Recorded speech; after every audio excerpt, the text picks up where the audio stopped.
Hello, and looks like we are live again from day 2 in the Bonn climate negotiations. It's not really called the Bonn climate negotiations, and I don't know why they call it Bonn.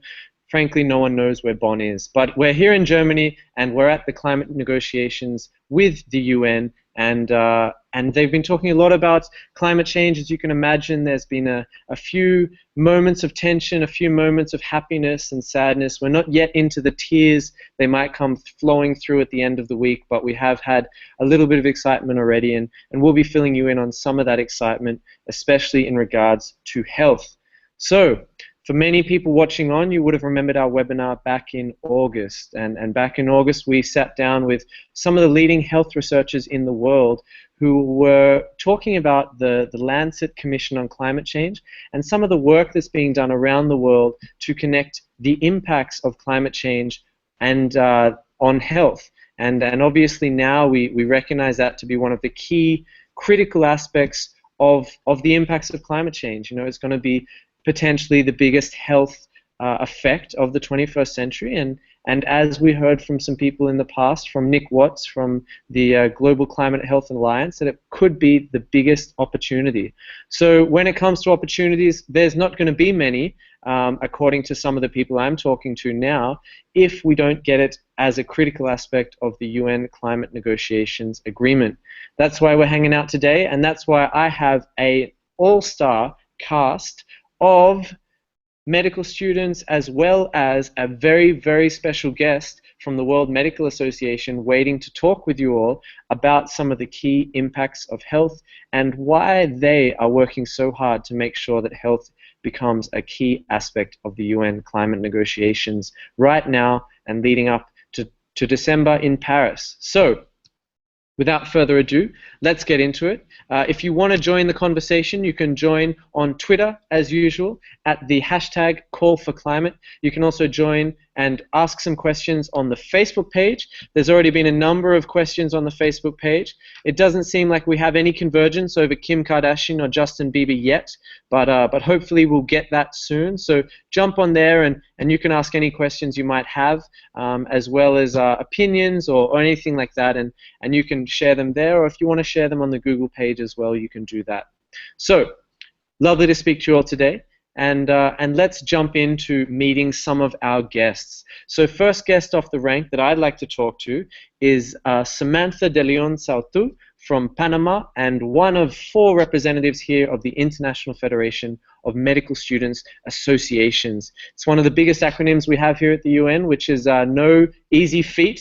You've got a lot of competition from other acronyms here, but congratulations on that one.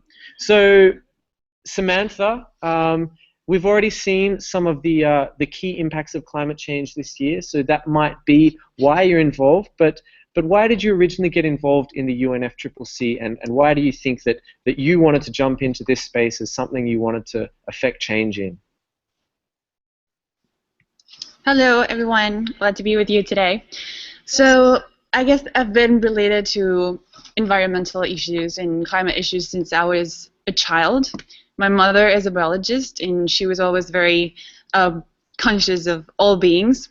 For example, our cats. Like, if they were on a chair, sitting, sleeping, and I would want to sit on the chair, my mom would go like, the cat was there first, and it's sleeping, so let it be. So that also reflected my attitude toward other beings. And throughout high school and teenage years, I was a little active, whether it was with my school authorities or then the local authorities, complaining about environmental issues. So then, as a college student, IFMSA is an organization that actually has a voice and can advocate for certain issues, and I took the opportunity within it to get more informed about it and active. If that responds to your question. Yes, definitely, and you've been great so far. You know, congratulations on the first 30 seconds. But the real reason why I wanted to throw you in there, Sam, is that yesterday there was a pretty key kind of moment where a country in your region was talking about some of the impacts of climate change and health. What happened yesterday, and what are some of the key kind of climate change impacts on health we've seen already this year? Because there's been a few. Okay, so the biggest issue that has been mentioned in the past few days is Storm Erica, and it affected Dominica, and it's been like a situation parallel to this days, to this convention. So it's gotten to everyone, getting us reminded like we're talking here, but things are real happening outside at the same time. But this year we've seen a lot, like Cyclone Pam in the beginning of the year affecting the South Pacific.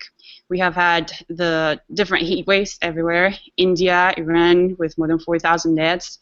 Where I come from, there was a heat wave as well, and there's a drought as well as there is in this month. In Brazil, in California, you guys had here in Europe the heat wave during July.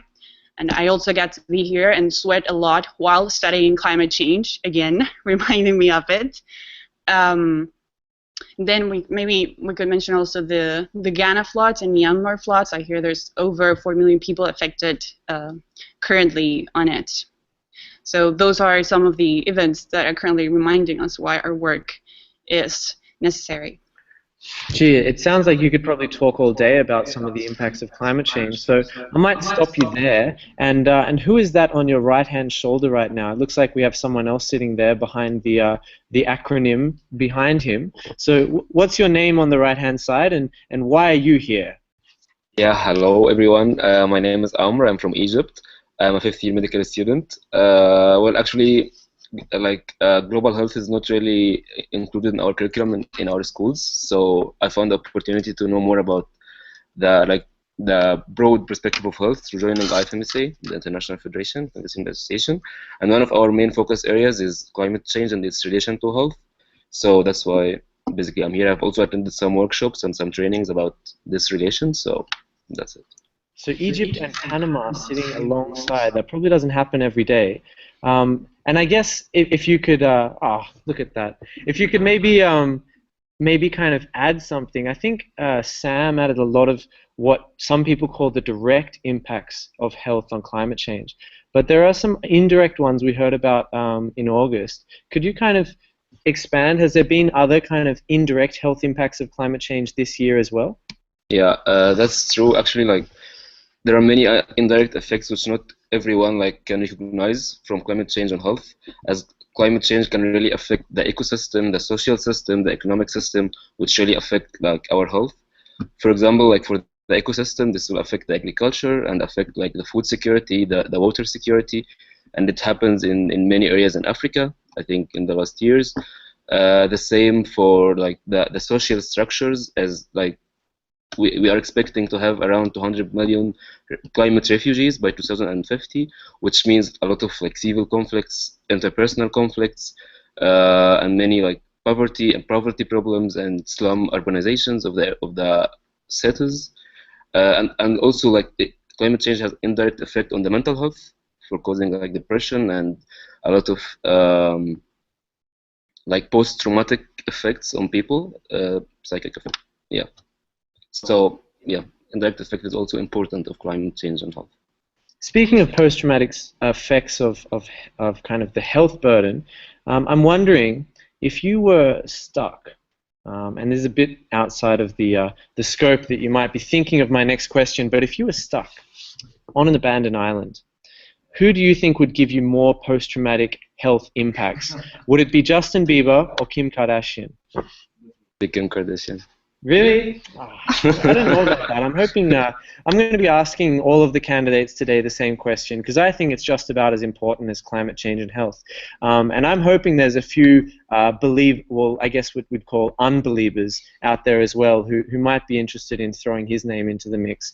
But we'll see how it goes. And Samantha, you'll definitely get your chance pretty soon. And I guess kind of passing back, if we could go back from Egypt to Panama, Samantha, do you really think the UNFCCC will be able to help deal with some of these impacts? I mean, indirect, direct, whatever they might be, we've already seen, and we're probably going to talk about this a bit more for the rest of the day, but we've already seen, so much, I guess, slowness in the UNFCCC. Do you really think that the UNFCCC is a place where we can make change on these issues of health? it's one of the places where we have to make change because we don't really have much of a choice. I don't think it's all in the hands of the UNFCCC. We have all the negotiations facilitated by them, but it's also very much a question of what the parties, like our governments, our representatives, are going to say and are going to choose. So it's also in our hands to pressure enough for them to make the right decision and not think of it only as a top-to-bottom change, but also bottom-to-top, and jump in the wagon and do what we all individually can do to get action going. Yeah, definitely. It's a good perspective, and it's I guess a pragmatic one, and we might get some of the other members of the team today to comment on that as we bring them in. Just to remind everyone, if you want to get involved in the conversation online, you can always do it on the Facebook page, on the hashtag Call for Climate, and we'll start integrating those comments. We've already had a comment from Amin Lotfi, who says that he hopes that Kim Kardashian and Justin Bieber were both put on a desert island with the sea levels rising high enough to surround them. So that's obviously constructive in one way. Hopefully we'll get other kind of constructive comments as we go. And good to hear that you're listening in, and we hope we get more questions and comments as we go along today. So keep them coming, and we'll keep bringing them into the conversation like that. But I'd like to bring in Skander at the moment.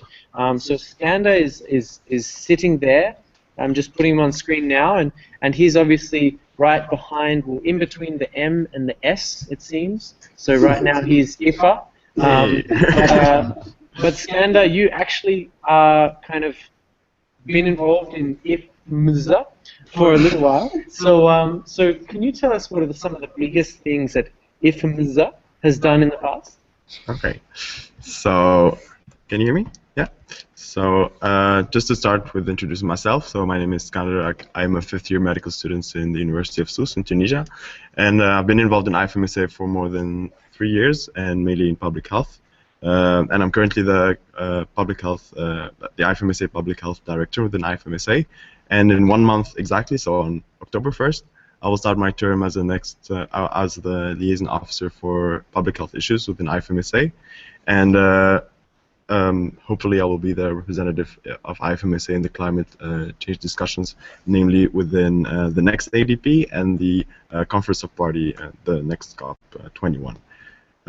Regarding the involvement of IFMSA in the climate change discussion, I'll be starting by introducing IFMSA as this incredible platform gathering medical students worldwide. So we're counting more than 120 countries of association members, with a single vision, which is having all medical students united for global health and equipped with the knowledge and skills and values to take health leadership, whether locally or globally. So our motto is think globally, act locally.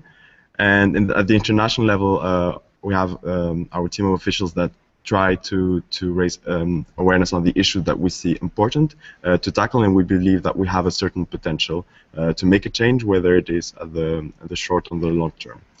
And at the external level, we try to advocate within the United Nations system and being involved in the discussion by tackling specific issues related to health for most of them. And currently within the post-2015 process and the global goals that will be voted later this month in New York. So, as I said, we're trying to advocate the goals related to health, adopting the health in all policies approach. And within the discussion, IFMSA took a very strong stance in climate change, and namely the impact that it has on health for the past years. Amr and Samantha already mentioned the impact that it has, so we try to raise awareness upon it. So for the previous, I think 5 or even before, we tried to get involved in the different discussions, the different COPs that happened before, and we mainly raise awareness on health, but also on education and being part of the younger group, the youth constituency group. We try to get involved in the issues that they've been part of. Okay, key question. Diana asked it. You've been to a few conferences now. IFMZA. IFMZA. You've been to a few conferences now. So you've got these groups of medical students going to these UN conferences, doing a lot of amazing lobbying. However, has there ever been a time when you've been called to kind of put on the trench coats and the stethoscopes, step into a negotiations because someone's had a heart attack or something like that, and really kind of, you know, put on the doctor like hats again and really jump into it and save the negotiations that way? Well, I wouldn't say that was like the main key issue we were addressing. However, in the previous COP20 in Lima in Peru, the IFMC delegation over there were wearing scrubs so that they can show that medical professionals care about climate change. So we believe that even if maybe the delegates won't be needing a doctor, but at some point they will be caring about how the medical professional or the health workforce back in their countries will actually get to face climate change in their daily life, or in their daily work. All right. Well, maybe there'll be a chance to shine in the future. I mean, who knows? It could happen. And if it does happen, I'm personally glad that we've got so many medical students ready to go, though potentially having medical graduates would also be useful. So, throwing back to Amir, you kind of talked a little bit about some of the indirect impacts, and I got Samantha to talk about the potential impact that the UNFCCC could have. Do you know why did IFMSA got into the UNFCCC in the first place if it wasn't to be on hand as, like, you know, key paramedics that are ready to jump in? Yeah. Great. Well, I'll pass on to the next question then.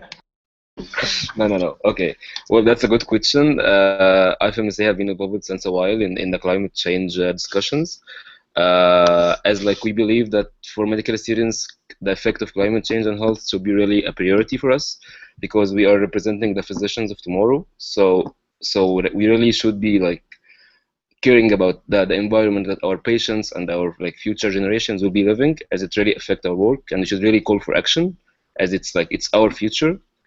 So like if we're gonna talk about the IFMSA involvement in climate change, we can like divide them into two main focus areas: the education, as we organize many workshops, summer schools during our general assemblies about climate change, and like to prepare like new medical students advocating for climate change and its effect on health.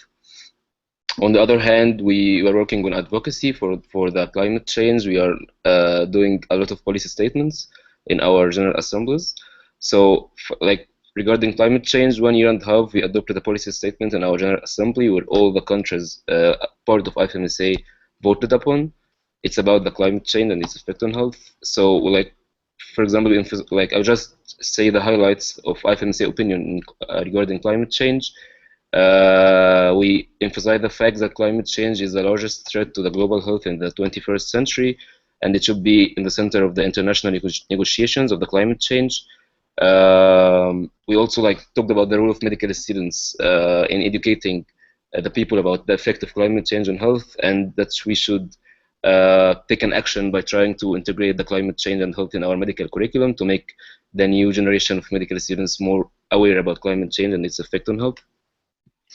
We also like talked about the long-term goals, that in order to decrease the effects of health in the next period, we should reach the peak of the global CO2 emission, and also about like the global temperature increase to be not more than 1.5 degrees based on the pre-industrial level.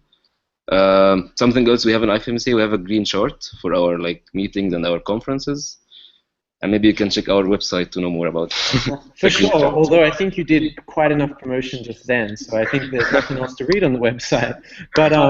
But definitely, so you've got IFMSA is doing all these cool things, has been involved in the UNFCCC for quite some time, and really been kind of affecting some really interesting changes, and obviously that's why you wanted to get involved. You wanted to kind of bring some of these key perspectives from medical students into the UNFCCC, but then also redirect it towards medical students around the world as well. So congrats on all of that.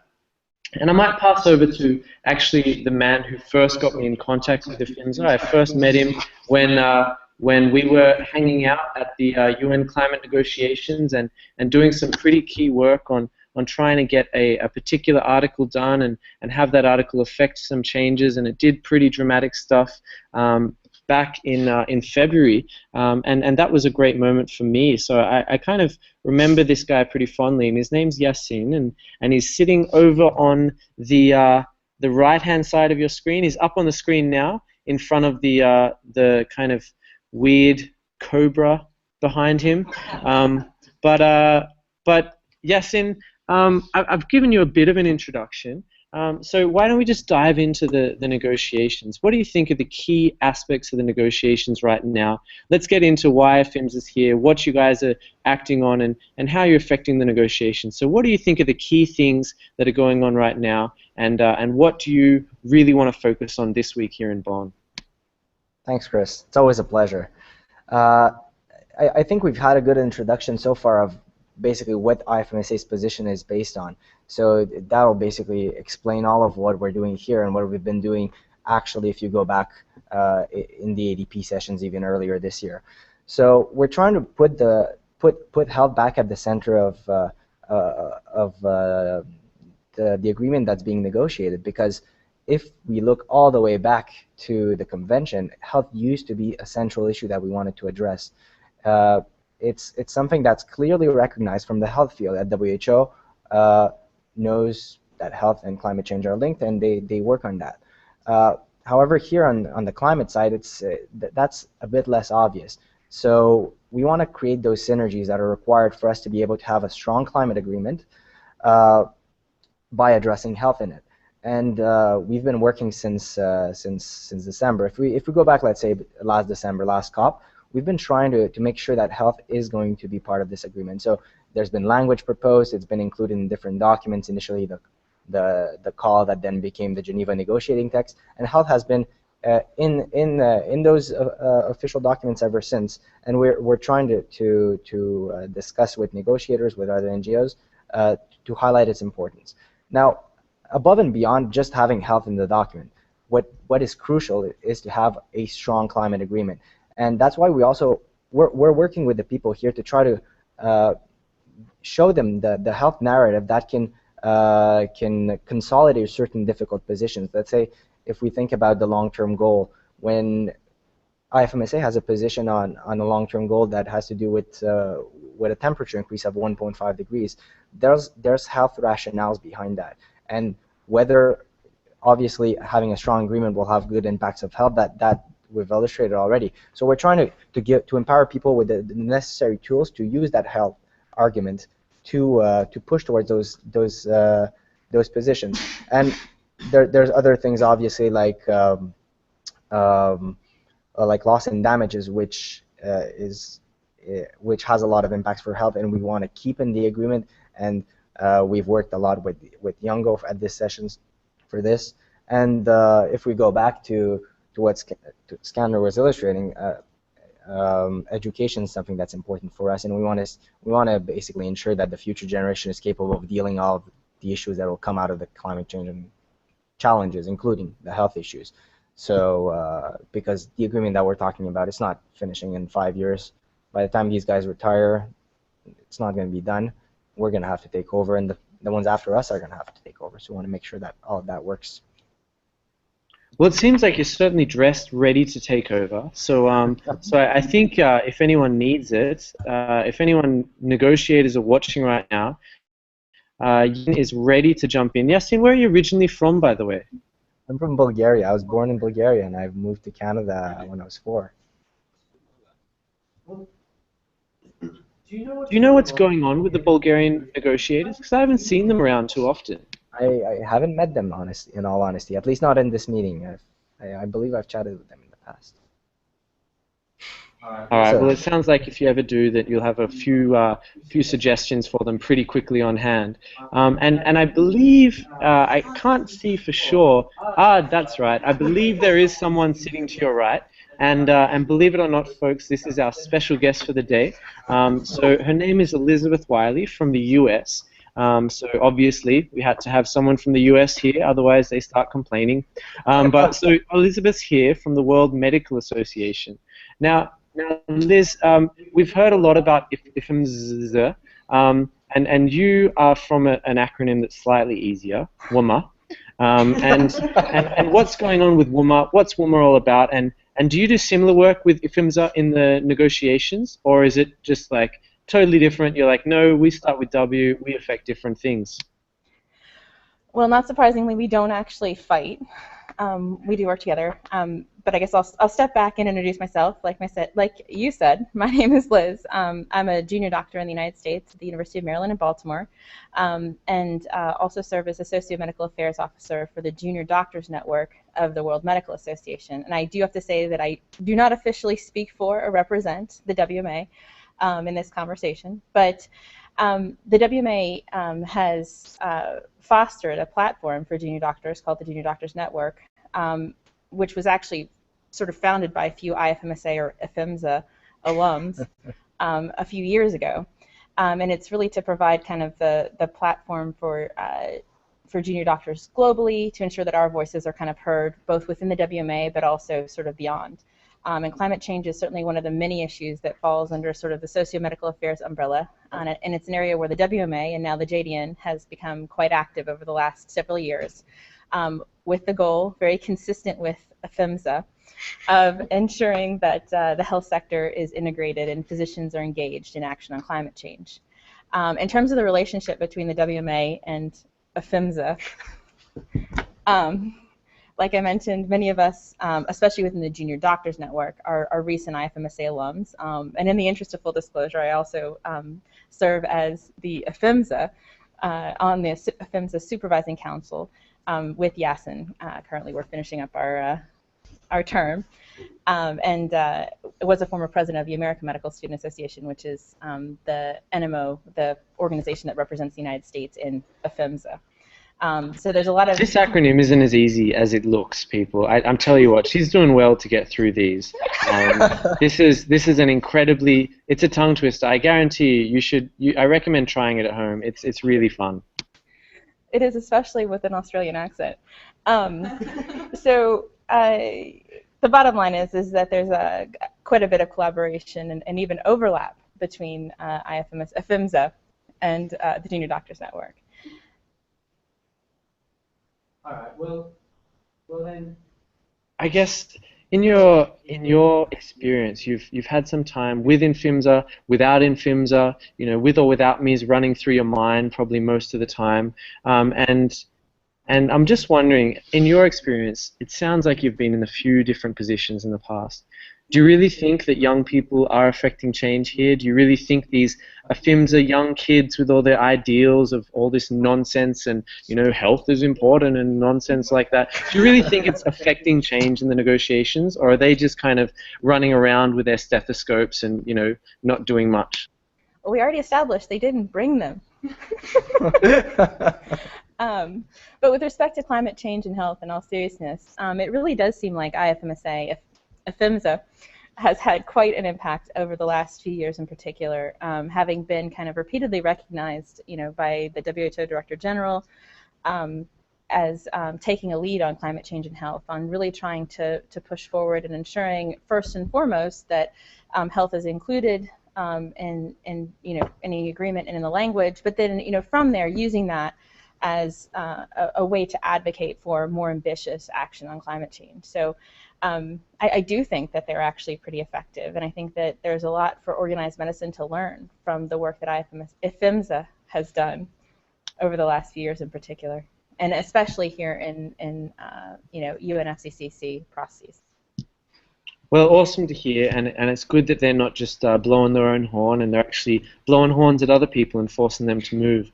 Although I doubt their M doesn't stand for musical association, though it could, So, in terms of this week, let's dive into the negotiations. Let's leave behind any kind of affiliations or anything like that. Let's just jump in to see what we want to get out of this. So we're here for another week here in Bonn, well, at least another 3 or 4 days.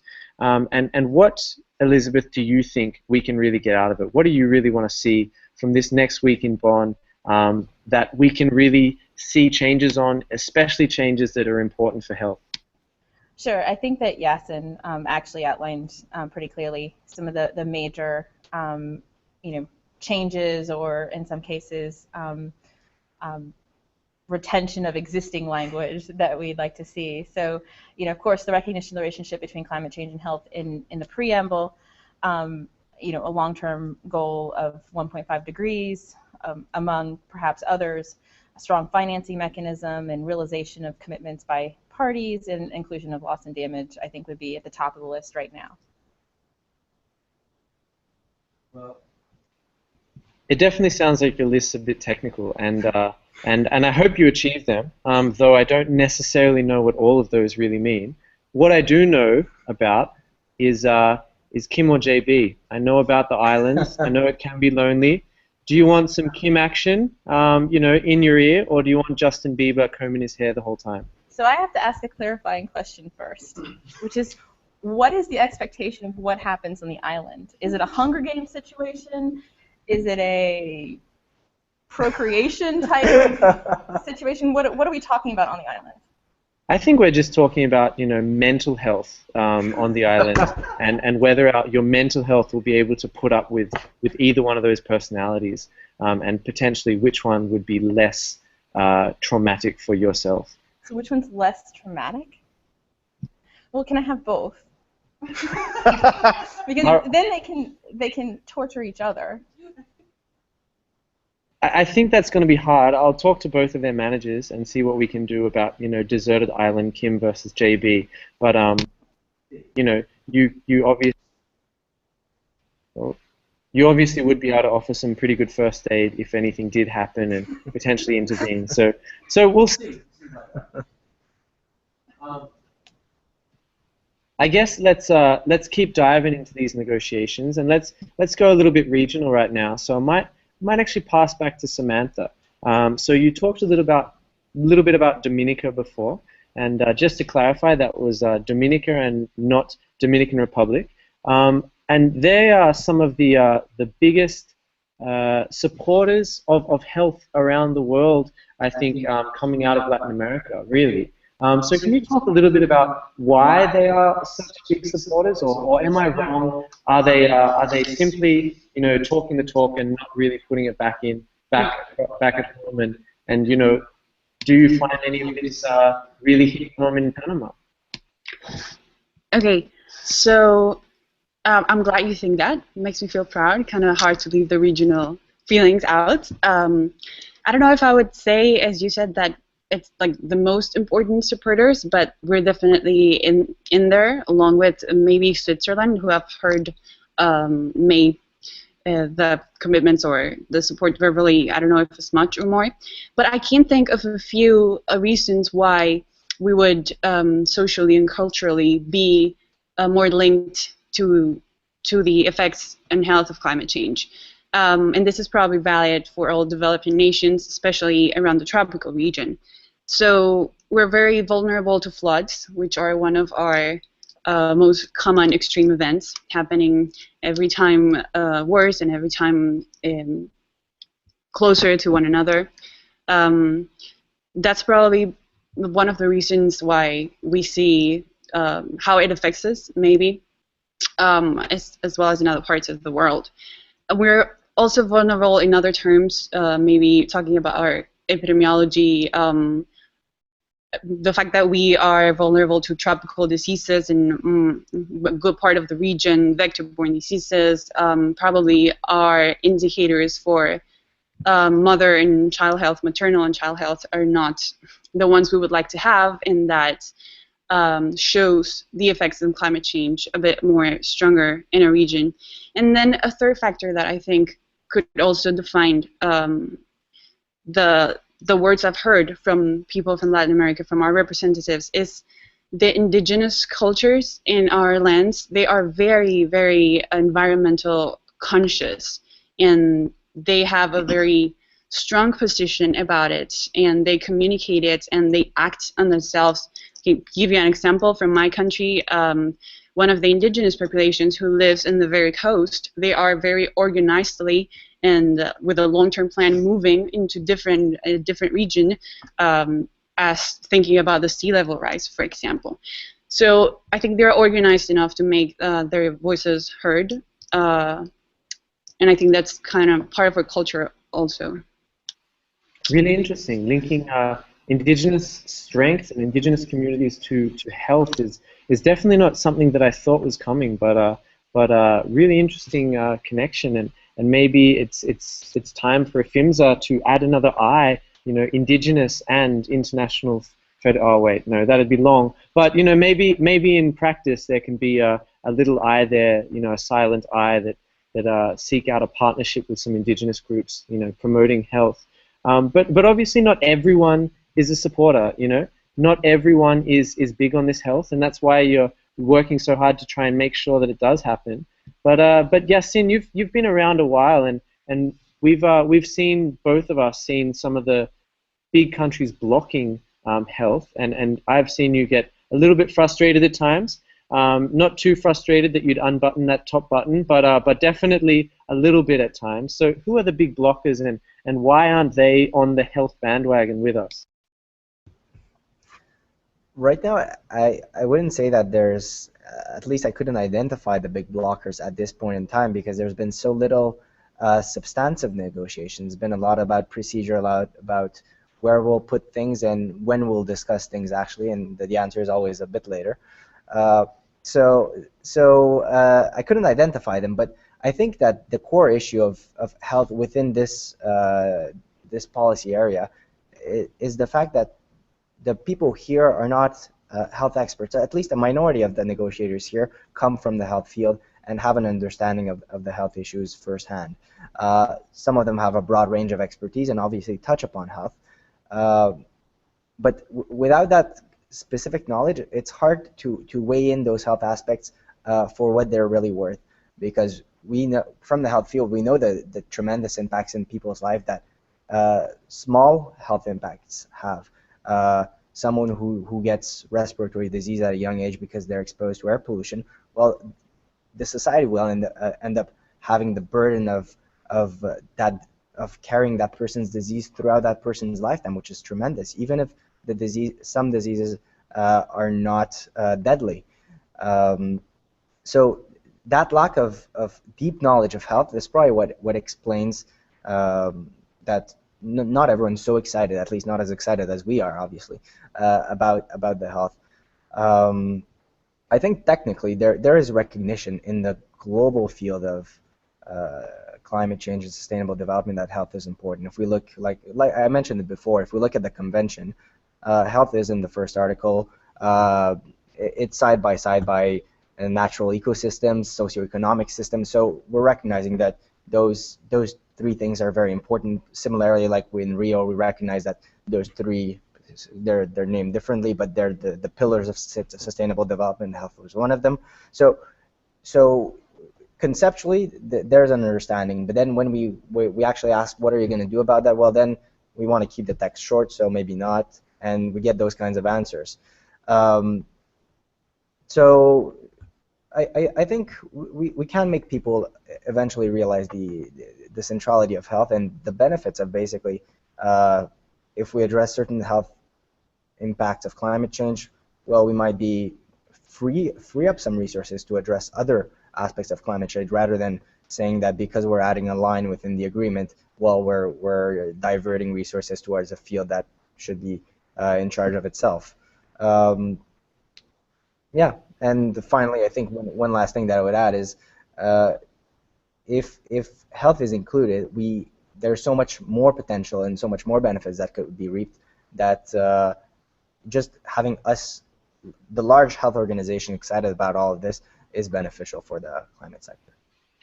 Yeah, definitely, and I wouldn't assume that kind of medical doctors are in it for any kind of side interests other than just trying to make sure that they don't have to deal with all the impacts of climate change that they literally have to deal with. That's what doctors are for.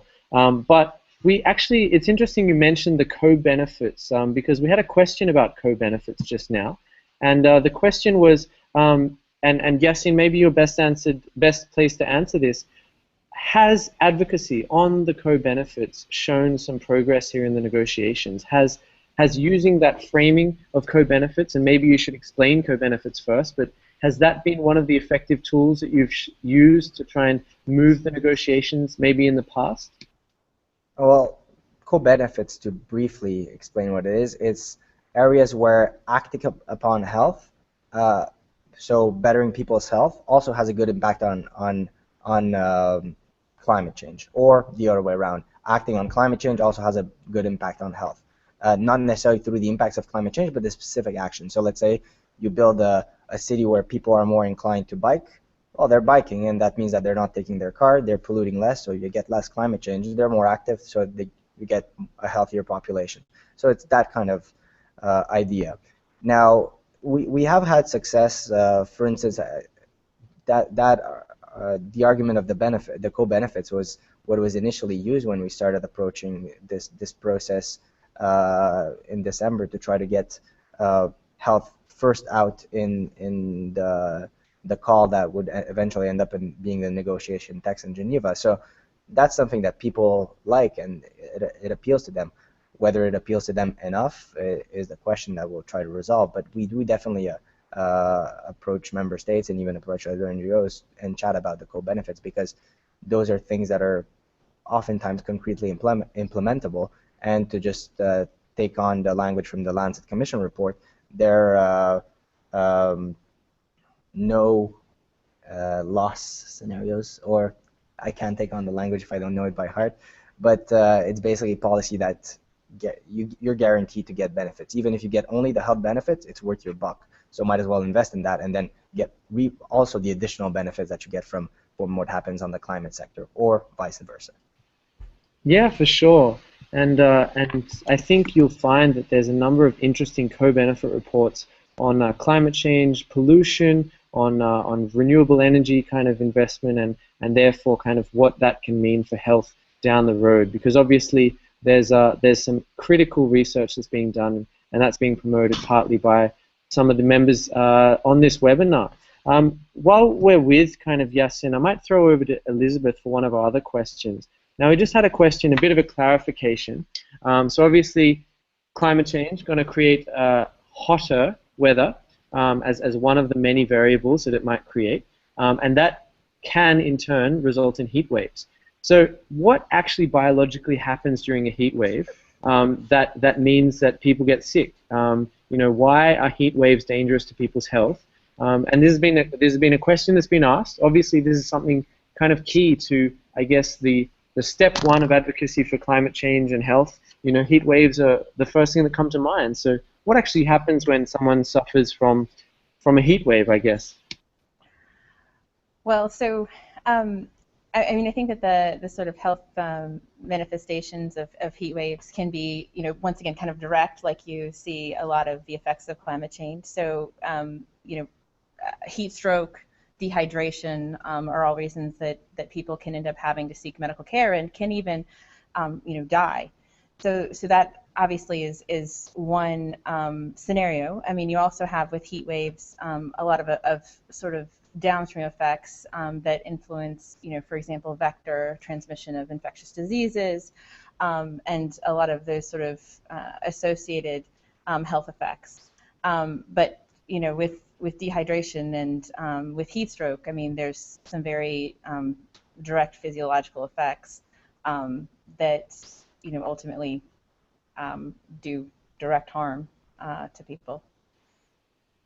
And that can be through electrolyte imbalances. I mean, there's a lot of potential manifestations, but the bottom line is that the human body isn't prepared to deal with extreme heat.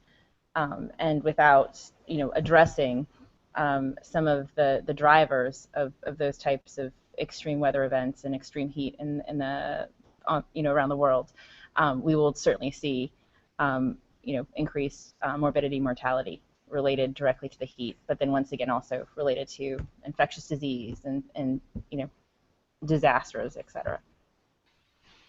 Yeah, and I think what I've read, and I don't mean to step in with 5 doctors in front of me, but I think I've read also to help with that answer is that it's a lot of it's dictated around the length of the heat wave, and especially how hot it gets overnight. So when you're an old person or a very, very young person, and you go through a hot day, it can be bad, but especially when you don't get that respite overnight, and then you wake up in the morning or potentially don't get to go to sleep, and you have another hot day ahead of you and then another hot night, your body needs that time to kind of rest after such a massive kind of performance of dealing with the heat. So that might be kind of also linked with it as well, and maybe we can follow up with that question going forward, and really dive into some biology, which I'm guessing there must be some members of this panel that must really miss sometimes when dealing with these political situations, and they must just love. I can almost see it. There's just some people in this webinar who I can tell would much rather be diving into a biology textbook than a UN convention sometimes. Not always, but definitely sometimes.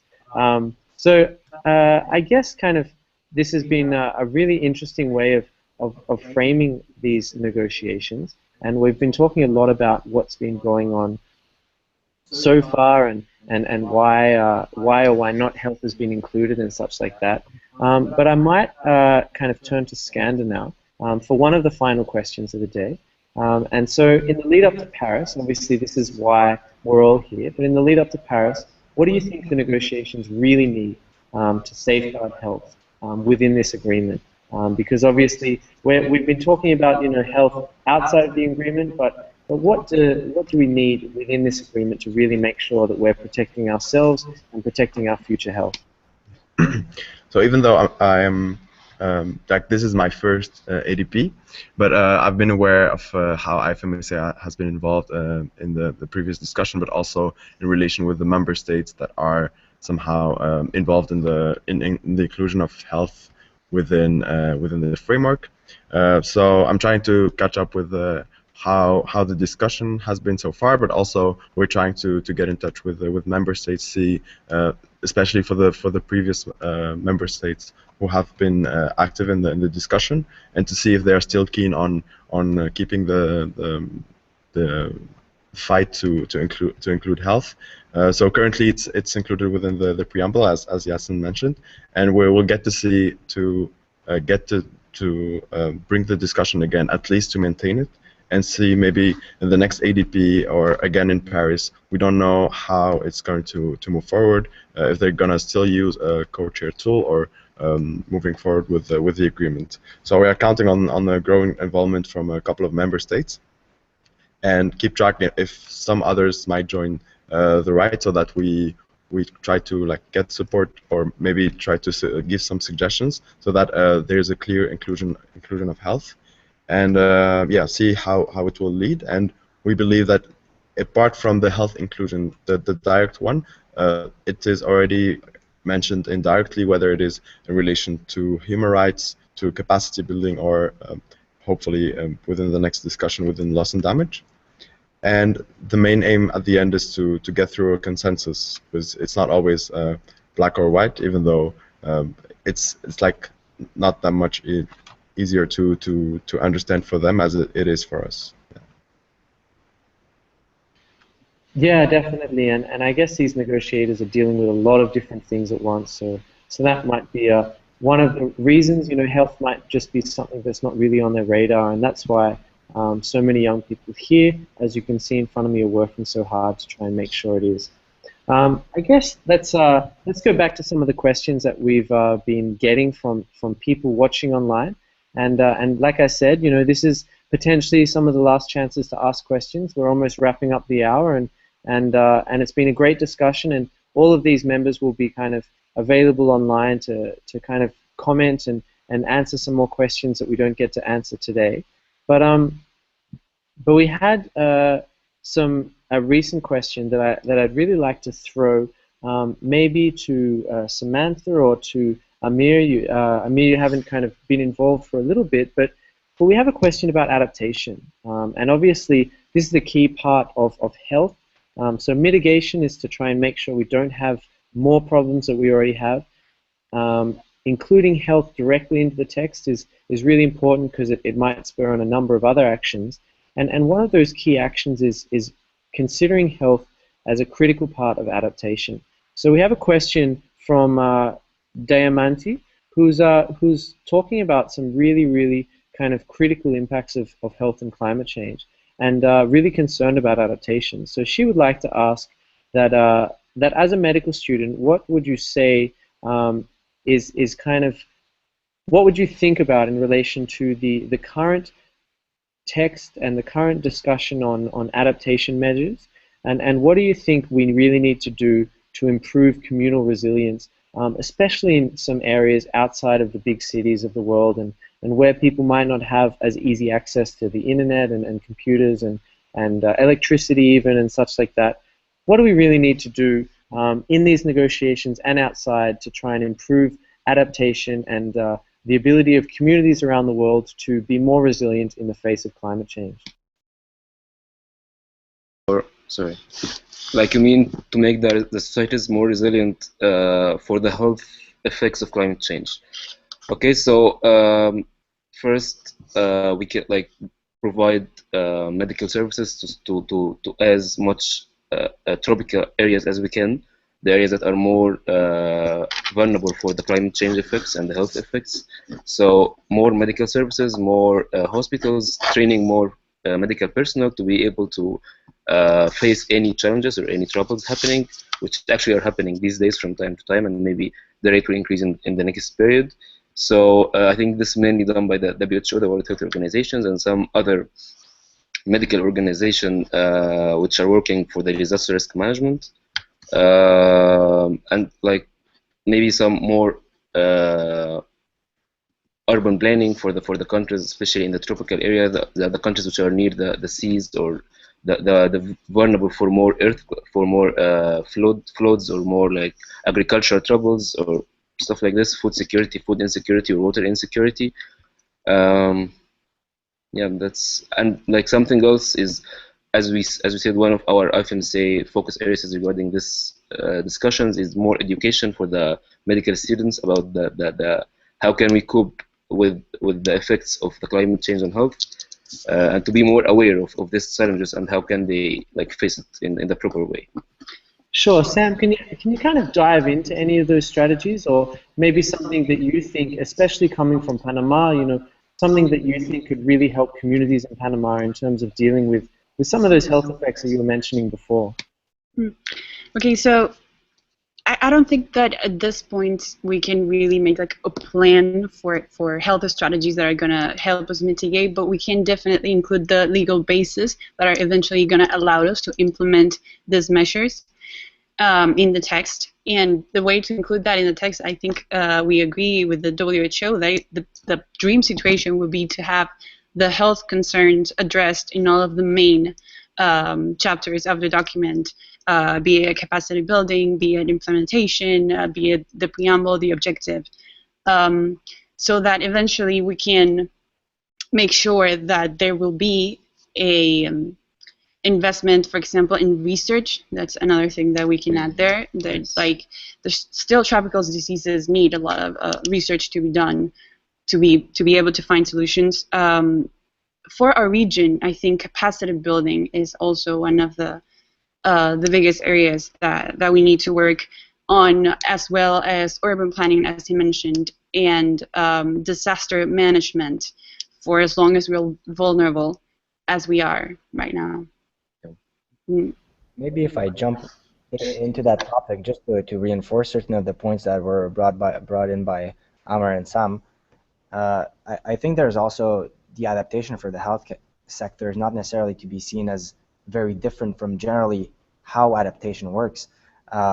There's in the national adaptation plans, there's components that WHO has worked on for the health sector. So guidances on how individual communities, countries can actually go around and implement those adaptations that are required for the healthcare sector. And some of them, even kind of going back to the other health impacts, they can have co-benefits related to mitigation as well.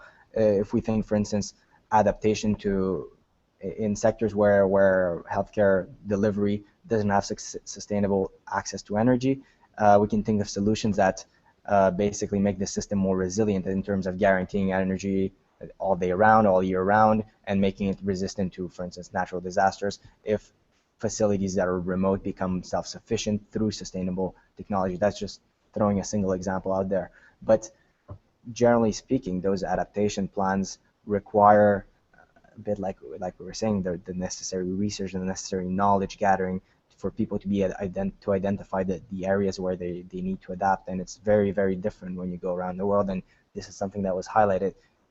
The health impacts of climate change are very inequitably distributed. So unfortunately, those who will suffer the most are those who are already most vulnerable, and those have the least capacity for adaptation. And this also goes in line with what Liz was saying, why it's essential to have strong mechanism of financing, because that's one of the only ways that we'll be able to help those communities. I also, just to jump in, Chris, I think that you raised the very important point about populations with multiple medical conditions, or particularly vulnerable populations being vulnerable to the health effects. So the elderly, children, people who are immunocompromised, for example, would be most at risk for whether it's heat stroke or the sort of direct effects of heat, or a lot of the pulmonary manifestations of greenhouse gas emissions, those types of things, which once again just exacerbates and existing inequalities. Definitely. So obviously these are key things that are not just important for the negotiations, but really important for outside it, and particularly important for communities.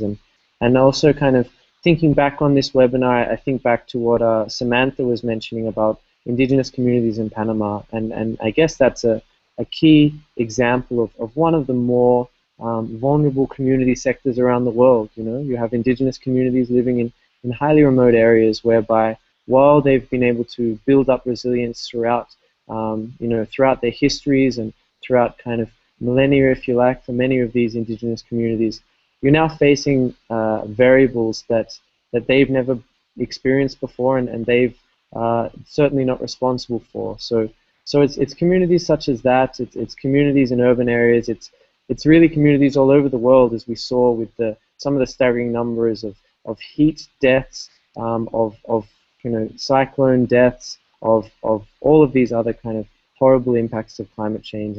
And while it is critical to do obviously the real work of building up the resilience of communities and supporting them with better health systems and with better health treatments and such, there's obviously a role to play of trying to make sure that climate change makes its way trying to make sure that health makes its way within these climate change negotiations as a critical aspect, to give countries around the world that signal that they not only need to include it, but that the UN is ready to jump in and help them support their own communities in dealing with the health impacts of climate change, and that potentially, as we said before, there's going to be some finance help and some mitigation assistance to try and help them make that step. So we started on a bit of a funnier note, and now we might have ended on a bit of a sad one, but that's the reality of health and climate change, and unfortunately we can't go around it. So I'd like to now thank all of our participants. We have Amir and Sam over on the left-hand side. We have Skander here in front of the MZA, and we have Elizabeth and Yassen in front of the Cobra that's ready to snap. So thank you so much for joining us, and it's been a great day, and I hope you've enjoyed this webinar. See you again very soon. Oh, it looks like they're all jumping in here. And all right, here's a big wave goodbye from all of the health representatives at the UN. If you want to contact them or get in touch with them, you can do so via Facebook, via Twitter. They've all been pretty active on the event page, and I'm sure you can track them down there. See you all later, and until next time.